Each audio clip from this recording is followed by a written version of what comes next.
What's up, everybody, and welcome to the Early Edge, brought to you by BetMGM, the sportsbook born in Vegas. We've got a great show for you today. A lot of college football, a little bit of golf, a little bit of soccer, and we got a lot of you in the chat. There was a really funny comment early. It's from Brian Rivera. He says, please ask Buckets to roll the dice on whether I should propose or not. Everyone should know that the dice always win. Let's take a look at whether we won yesterday. The recap screen from the morning and the evening. I go 2-0 in golf, including a plus 180 hit on Henrik Norlander, Mike McClure, first quarter. Those usually hit. We go 4-3, but then in the night show, even better, doing the math here, 5-3. We'll take 9-6. I do want to point out, I had Sterling Shepard over, and so did Zach Simony. So those two losses count as two losses, but it was obviously one play. We go 9-6, 9-5, arguably. Either way, it's a winning day, and it's Friday. So we always have winners on Friday because of a Chip Me Up and because of a lot of great picks. So let's roll through it. Big Pick Energy Friday. Woo!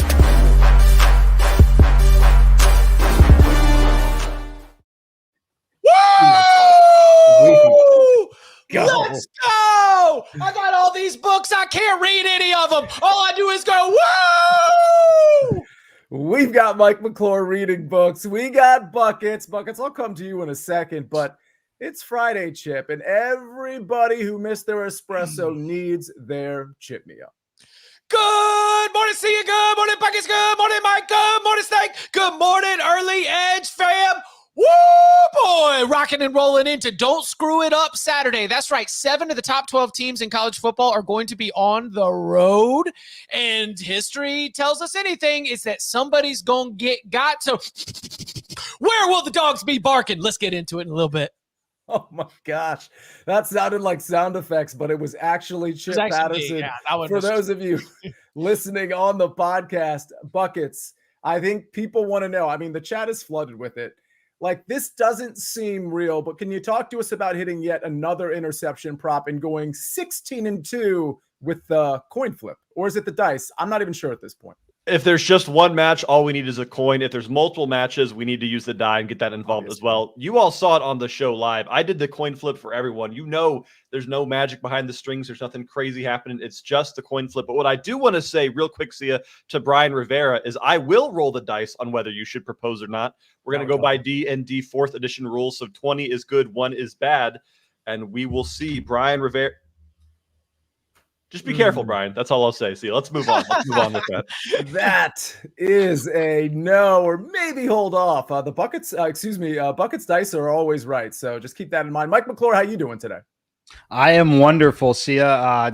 Beautiful night of action last night. Really fun night in sports, honestly, whether you're talking Major League Baseball, Pete Alonso, just the Mets, the way that they were able to win that game. Talk about the emotions in that building. You get back-to-back home runs, starting with a pinch hit home run. Next guy goes back-to-back for the Brewers so late in the game. They feel like they've won, they've advanced. Just incredible. And then the NFL game, by far the most entertaining Thursday night football game maybe ever. So yeah, fantastic night. Feeling good. Yeah. And Sam Houston, you know, like we talked about on Wednesday, just the better team. I mean, I saw a lot of people out here just throwing their systems out here, not looking at the team on the field. You got team off an emotional win. Another team's off a bye, playing at home. You're like, oh yeah, blind fire. No. You mess with the Bearcats with the K at your own risk. KC Keeler's got himself a group in the CUSA that's going to give us some entertaining squads here with the midweek Conference USA action starting here soon. I love that. Yeah, Sam Houston, Texas State, absolutely rolling. And Mike, we talked about Texas State. Of course, you hit that first quarter bet, but we talked about them on the show covering the 13.5. At least that's a question I levied to you, and they covered that one pretty easily. More college football coming your way, folks. But let's, Buckets, if you don't mind. I don't think we're doing the dice or the coin for this one. These are actual studied picks, which, Buckets, to be honest with you, I'm looking for the 16-2 stuff, but I guess go ahead, give us the pitch. These are my studied picks, which for some reason do worse than when I flip a coin, but that's just sports betting for you. You got to roll with the punches. I am looking at the Serie A matchup this afternoon, see at 12:45 Eastern between top of the table Napoli taking on newly promoted side Como 1907. And when you are newly promoted to the top flight of any country soccer, one of two things happen. You either roll over and you just get your ass kicked, for 6 months, like we see a lot of these teams do in leagues like the EPL or leagues like the Bundesliga, or you play like Como is playing right now. Como just doesn't care about anyone. They do not care who they are playing. They do not care that there are plus 600 underdogs every week. They are coming out swinging, and it is truly spectacular, especially if you are someone who enjoys betting on both teams to score. BTTS is minus 105 for a Como side that scored 3 against Hellas Verona, that scored 3 against Atalanta, that scored 2 against Bologna. This is a team that just doesn't care what the odds are. They go for goals. And even against a staunch defense like Napoli, I think Como get 1 here, maybe even 2. Then for our second play, we're going to the Svein Bundesliga, where Karlsruhe are taking on SC Darmstadt, and we're going with the same game parlay of both teams to score in over 2.5 goals. Darmstadt finished 3rd on the table in the second Bundesliga last year. They looked incredible, but they've lost all momentum, and Karlsruhe have just been incredible here. I think Karls probably win this game 3-1 or 4-1, but Darmstadt have to go for goals here. I love BTTS and the over. Okay, BCTS and the over. A lot of picks in the chat as well. I'm going to try to pronounce that second one. First one I think I got with Como, but let me give it a run real quick. Karlsruhe, Darmstadt. That's good, right? Done. Perfect. I got it. All right. Ladies and gentlemen, you know the baseball playoffs are starting up again. I guess tomorrow would be the next round, and we've got a new BetMGM promo for you to consider. BetMGM has a way to cash in twice on any home run prop in the playoffs. Place a straight bet of at least $10 on any MLB player to hit a home run, and you can win a share of a daily $50,000 in bonus bets for the BetMGM Bullpen Jackpot. Here's how to do it. Place a straight wager of at least $10 on any player to hit a home run. If that player hits a home run that lands in the bullpen, you'll win a share of $50K in bonus bets. Log into BetMGM for more details. Bullpen Jackpot indeed. I didn't realize it was going to be that specific. Speaking of specific, we got to get to more picks. And I believe, Mike McClure, you have a very specific first quarter bet. We're going to hear about it right after this message from our partners. CBS Sports HQ, giving you college football coverage unlike anyone else. We're talking Big Ten. Pre- and post-game coverage. Are you encouraged with the way that this team responded? Along with breaking news. A lot of movement in the rankings this week. Highlights and expert analysis. That streak could be in jeopardy here. Sure. What was your main takeaway from this game? How impressive was his domination? That really changed the football game. Let's go ahead and have some more fun. Another wild ending. The chaos continues. Turn to CBS Sports HQ. So I was doing a little segment on one of my other shows, Mike, about who's going to win the Heisman Trophy. And I don't know if you and Chip have any thoughts on that. That's not really why I'm leading you down this road. But I thought at this point, Jalen Milroe at like whatever it was a couple of days ago, plus 160, plus 170 was actually decent value, even though he was the shortest shot. I did look at Bama's schedule and I'm like, all right, well, they have to play Tennessee in a few weeks. I believe that's at Tennessee. Yep. And I thought they could lose that game and he could still win the Heisman. He's got a couple of soft defenses after that to put up stats. Anyway, I don't know if you have any commentary on that, but the reason I bring that up is because, well, Bama does play Tennessee, but Tennessee also plays this weekend. You have a play in that one. Yeah, I'll comment on the Heisman first. Jalen Milroe won himself the Heisman when he played Georgia in that game, as long as he beats Tennessee. If he beats Nico head-to-head, the Heisman is his, in my opinion. If he loses that game and they lose, if the only way Bama really goes in and loses that game is if Milroe doesn't play well, in my opinion. He's going to have to turn the football over for them to lose that game. So, if he wins that game, I think he wins the Heisman. Now, as far as my play here, it is going to be Tennessee. We absolutely love backing Tennessee early in football games. Love them in the first quarter here. Yes, it is a road game, primetime road game in the SEC on the road at Fayetteville. I'm not so sure that Arkansas is any good. They're a very undisciplined team from what I've seen. And the fact that you give Tennessee a bye week to prepare for this, that's what I really like. You know, you had that big matchup on the road at Norman, Oklahoma.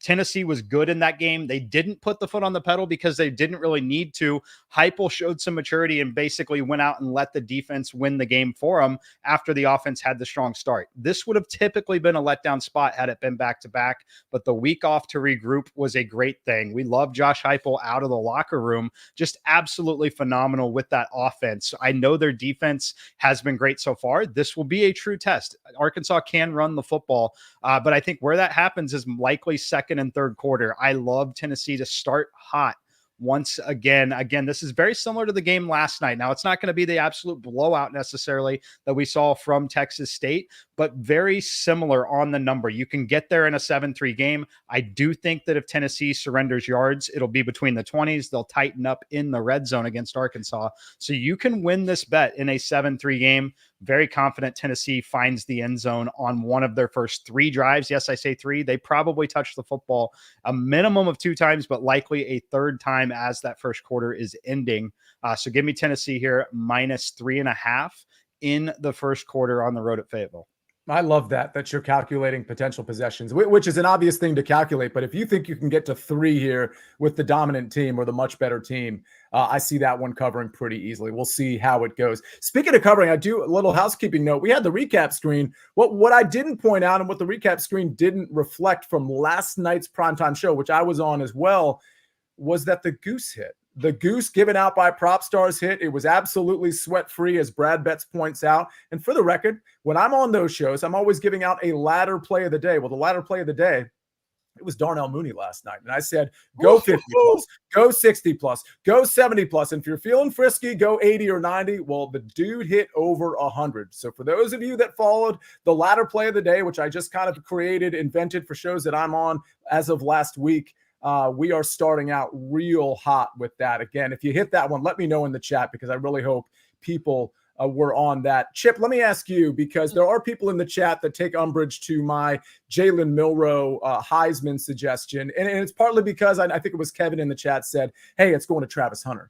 And I'm thinking Colorado's going to start piling up losses. The Travis Hunter gleam is going to fade a little bit. I could be wrong. Where are you heading for the Heisman as of today? Those are 2 very different questions, because as of today is Jalen Milroe, but there are ways that both Travis Hunter and Ashton Jeanty can end up working their way back in. Yeah. For Ashton Jeanty, it'd be 2,700 yards. So Barry Sanders set the single season record at like 2,800. It was about 26 something at the end of the regular season. And then of course he went for like 180 in the bowl game because he's Barry freaking Sanders. Melvin Gordon went for about 2,600 a couple years ago. If Ashton Jeanty starts to flirt with real history, and by the way, right now his pace is 3,000 rushing yards. So if he starts to flirt with like real history, that's going to be something that gets the voters' attention. Travis Hunter, we simply have not seen. The only thing we have is Charles Woodson, and Charles Woodson wasn't making this kind of contribution on the offensive side of the football, because Charles Woodson would show up, have a couple big grabs and big games, but only finished with 14 receptions on the season. Travis Hunter's a top 10 wide receiver statistically, while also, being the number 1 cornerback for that team. If that snap count, if that production continues to be unprecedented, these are the ways that we don't have a traditional quarterback like a Jalen Milroe, like a Nico Iamaleava. The way that a Cam Ward, even the way they don't win is if you have that truly historical like stuff that they grab onto, which brings me to my final 2 points. There are 800 plus Heisman voters, and I'm one of them, but I will allege that many of them don't really dial in until the World Series is done. They are national, radio hosts, national television hosts, and because of their authority, they get, they've gotten one or they've had it for a long time. And so it is who shows up in the biggest stages in November. That's where you talk about Colorado and the wins and losses. Colorado has to be in the Big 12 title race in the month of November for Travis Hunter to win the Heisman. Now they're off to a 2-0 start in conference play. And given how chaotic the Big 12 can be, it is very possible that Colorado is still in the Big 12 title hunt. That would make Travis Hunter. Now here's my second point. Again, back to the Heisman electorate. I'm not trying to get political here. We don't get political here, but it's different regions.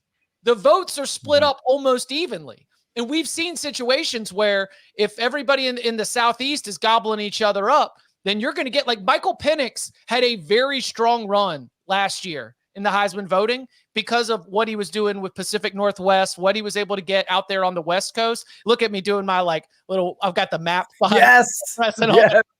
And so because of that sort of election style, you got to win the regions.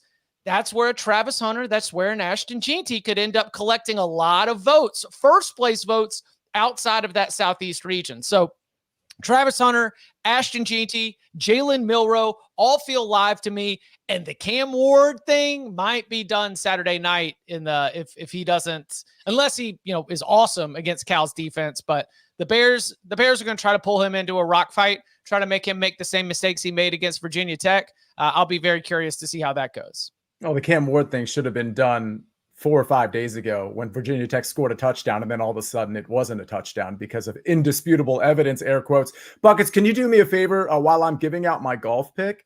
Can you roll the dice or flip a coin or whatever voodoo you do and have Ashton Jeanty, Travis Hunter, and Jalen Milroe as 3 candidates, and you can tell us who actually is going to win the Heisman? By the way, it was like a 3-minute take, the most subtle flex of all time from Chip Patterson. He is a Heisman voter. We've got so much cred on this show. We got a Hall of Fame voter in the sniper. We got Chip.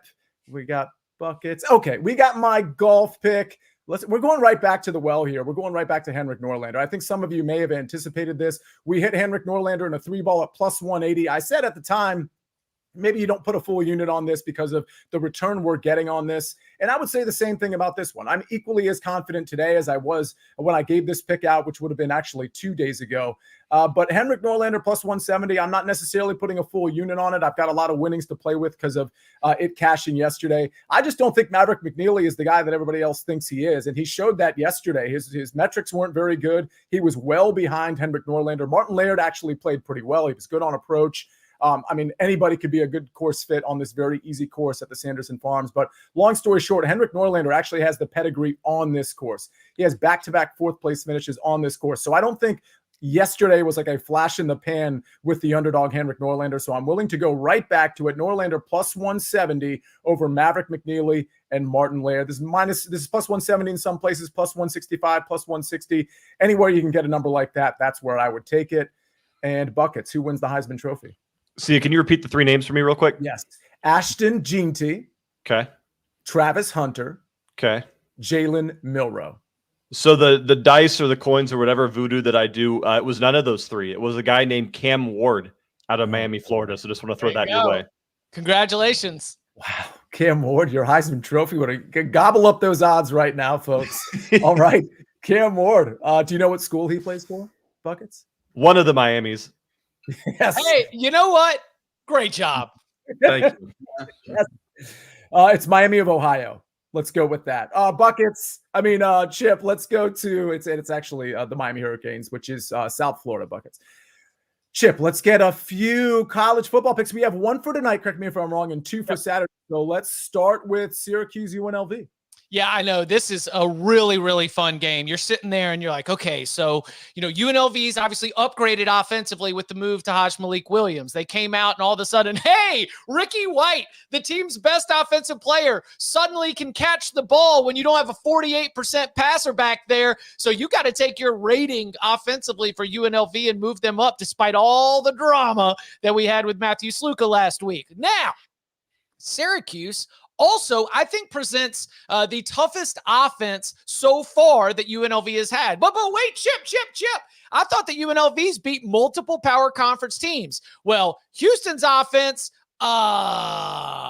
and Kansas's offense has just been a massive disappointment. And so I think that what we're going to see is that when Kyle McCord goes in there with a Rondé Gadsden, the future NFL weapon, tight end, wide receiver, LaQuint Allen at running back. I mean, there are enough tools on this Syracuse offense that I think the Orange are going to be able to move the ball pretty effectively against UNLV, more so than any UNLV opponent that we've seen so far. And then on the flip side, I am not positive that Syracuse's defense is up to the task of being able to slow a Rebels offense that's absolutely rolling. It's one of those times where I'm sure all of us have had it, where you're looking at the spread and you're game scripting out the way this is going to go. How does Syracuse hang? How does UNLV cover? All the different things. And I kept coming back to the idea that especially in Allegiant Stadium, controlled climate, fast track, I think we get some fireworks. So, yeah, I like the over 57 on Friday night.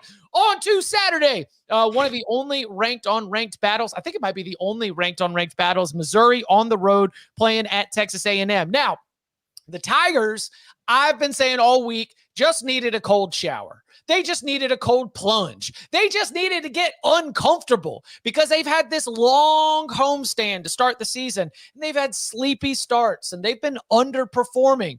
But I'll tell you what, I think that Eli Drinkwitz is the master of the ballroom hotel breakfast. Here's what I mean, because Missouri 7-1 against the spread in their last 8 road games. Missouri 4-0 against the spread last season with a lot of these same pieces that are back this year. Missouri is a team that needs to play its best football right now. There are not many games on the schedule that are going to be able to build your case as a potential at-large team for the college football playoff. Whatever you thought Missouri's fastball was going to be this year, we have not seen it, but they need to bring it. I think it's in there, especially getting away from home where they get uncomfortable. Then finally, oh, buddy, I'm playing with fire with this one because I see you. I see you right there shaking your head. There goes Chip. Trust in Lincoln Riley and USC to cover more than a touchdown on the road at Minnesota. But tell me, of the passing attacks that Minnesota has faced, which one is the best? Oh, what was it? Michigan? No. Michigan doesn't have a passing attack. In fact, Alex Orji does not throw enough passes to even have a passer rating that can be recorded. Oh, is it North Carolina? No, it is certainly not North Carolina. And when you start to look at some of the heights and weights of this Minnesota secondary, 5'10", 180, 6 feet, 190, 6'2", 200. What we saw in the comeback against Wisconsin was very important for us to note because while USC has to get used to the Big Ten has to get used to USC. And the way that the Trojans came back from a halftime deficit is they realized that they could not deal with the bodies that USC has at wide receiver. So you get one-on-one matchups and you let your guy was too little, right? Too small. Yeah, that's what we'll be seeing all Saturday night in Minneapolis. Give me the Trojans. I'll lay the points. Oh, I like that take on USC. That makes a ton of sense. I'm going to be on that one as well. There was somebody in the chat real quick. This is not an official call, but do you like UNLV or Syracuse as far as a side there? believe the line is 6.5. Yeah, that's what I said. If it gets if you were to take it out to 7.5, I'm like, buy up some Syracuse. Could be like a who has the ball last kind of game, but do not feel confident enough to lay it at UNLV minus 6.5 either. In classic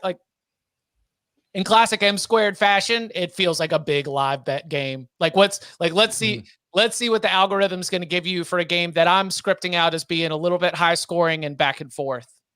And Mike, real quick, if somebody has your line, the minus 3.5 at 4.5, would you still be okay with that? I lean that direction pretty heavily, but the 3.5 is still widely available. So I would do your best to shop there. There's a big difference in a first quarter between 3.5 and 4.5. 7-3. Yeah. There's 10, whatever. Yeah. Because I will tell you, Arkansas is going to move the football on Tennessee. Where I think Arkansas will struggle is punching it in for touchdowns in the red zone. And then quickly on the UNLV game, I'll give a lean there because I do lean pretty heavily to Syracuse. My computer number on the game is 4.5. So it should be a situation where you'd normally be playing. That's an edge you would play in a lot of college games, definitely in an NFL game. But just considering the fact that this game is so high scoring and so high variance, I'm not willing to play that edge. So lean to the Syracuse side, but as Chip said, probably better suited to live bet.